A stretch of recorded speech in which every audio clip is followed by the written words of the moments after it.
In 2001, a nasty boy, a hammer, the mouth of the South, and the creator of the infomercial set out to challenge the reigning lord of pro wrestling, Vince McMahon, and do so with a product for the entire family.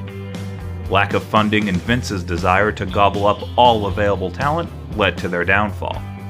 This is Defunct Championship Wrestling, Episode 8, the X Wrestling Federation, the XWF.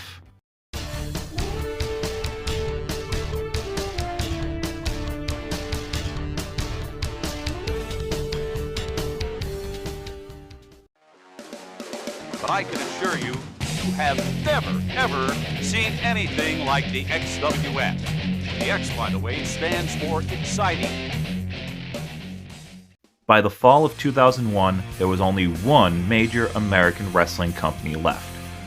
Like Highlander, WWF conquered all competitors. They purchased WCW and absorbed ECW's talents when they shut down. But this still left a number of well-known stars as free agents. Enter Brian Knobbs. Yep, that same one. The one from Nastyville, former WWF and WCW Tag Team Champion. According to Knobbs, he had an idea to gather all these discarded talents, many of whom were great friends, and start a promotion with a family atmosphere. It'll be wrestling for the entire family, put on by guys that were like family.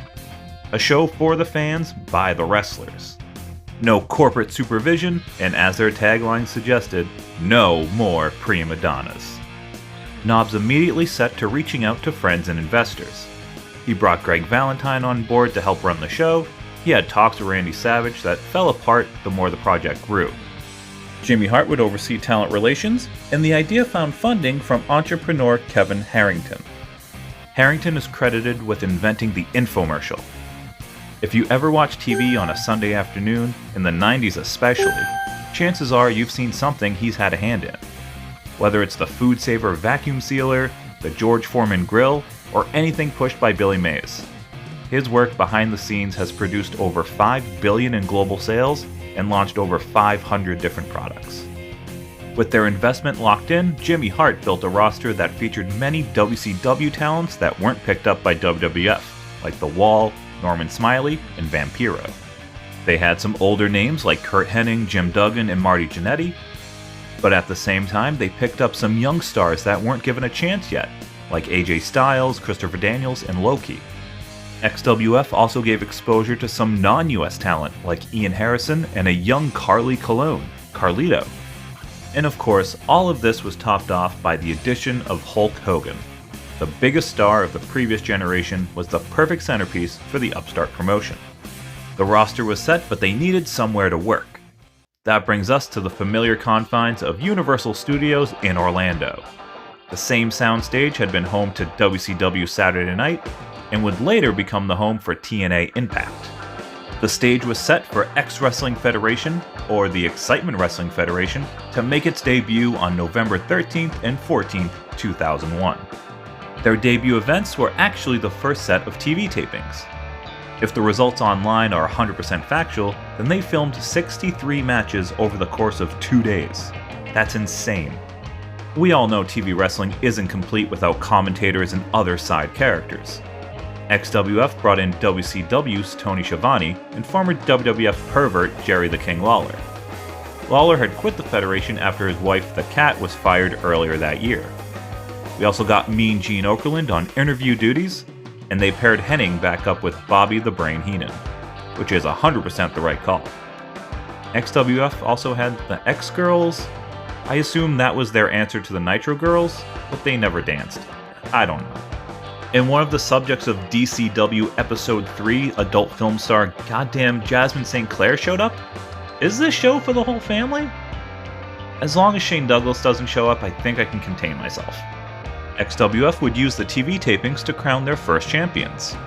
The XWF Cruiserweight Championship won by Kid Cash on Night 1, and the XWF Tag Team Championship won by the Nasty Boys, of course, on Night 2.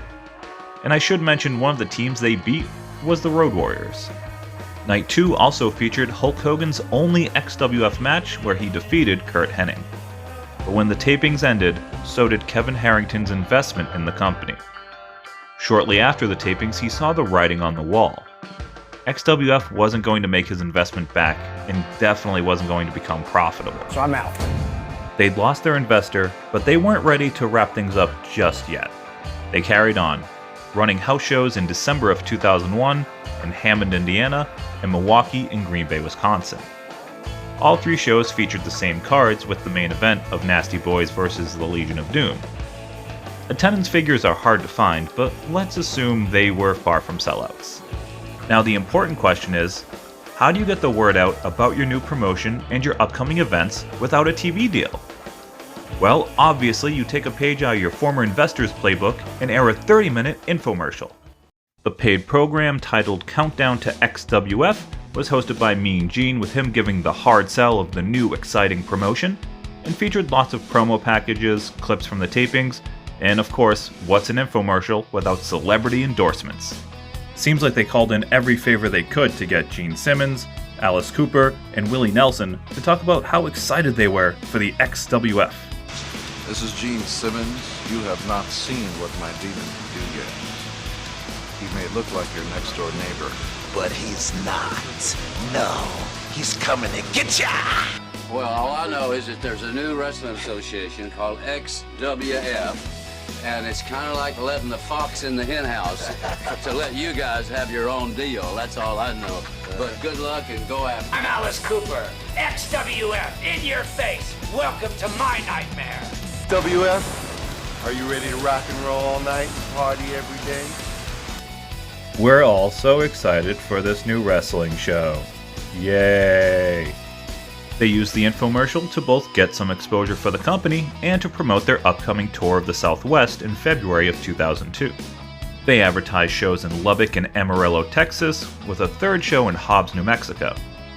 Terry Funk vs. Greg Valentine main evented in Amarillo, but the New Mexico show didn't happen. Other shows were planned, but due to low ticket sales, were immediately cancelled. XWF did get some attention in 2002 with the help of WWC in Puerto Rico. Back at the Orlando tapings, they started an angle that then led to an XWF vs. WWC TV special that aired on the island. But beyond that, in the infomercial, they had no presence on television. By the time Jimmy Hart and Brian Knobbs were ready to shop around the show, most of the roster had been rehired by WWE. Jerry Lawler returned just days after the original tapings, Curt Hennig returned in January of 2002, and Hogan returned in February of 2002. And not to mention all the guys that got deals in Japan, Mexico, and elsewhere after the tapings wrapped. They'd show the sizzle reel to network execs who would get real excited at the stars they were seeing on the show, and then Hart and Knobbs would have to break the news that most of those guys were gone. After that reveal, the answer was always no. Unable to secure a television deal, XWF went dark, with their titles officially vacated in October of 2003, putting an end to the promotion. In 2004, Jimmy Hart purchased the rights to XWF and its footage, releasing a DVD, XWF The Lost Episodes, in 2005. The set featured about 19 matches from the original 2001 TV tapings. For more details on the DVD, be sure to check out Brian Zane's fantastic review over at Wrestling with Regret. There's been hints at some sort of reunion or relaunch over the years, but nothing has come of it. Just like its original run. Well, that's the story of the XWF. A promotion that, in its failure, paved the way for TNA. It was a proof of concept that you could take guys WWE didn't want and put together a pretty entertaining show. As long as those talents were signed on for longer than 2 days, that is. Even with all its faults, XWF is a very fun watch, and it's one of my favorite what-ifs in wrestling history. There's lots of DVD rips of the lost episodes online, and they have some pretty interesting matchups, so I suggest checking them out. As always, let me know your thoughts about XWF in the comments, along with any other defunct promotions you think I should look at in the future. And to see us out, here's Dave Penzer with one more thing for us to ponder about the XWF. I understand you were part of this XWF promotion. The mystery promotion. If a promotion takes 5 good, really good episodic hours of TV with really great talent, and it never airs, does it really exist? I'm Scott from WrestleSpective. Thanks for watching.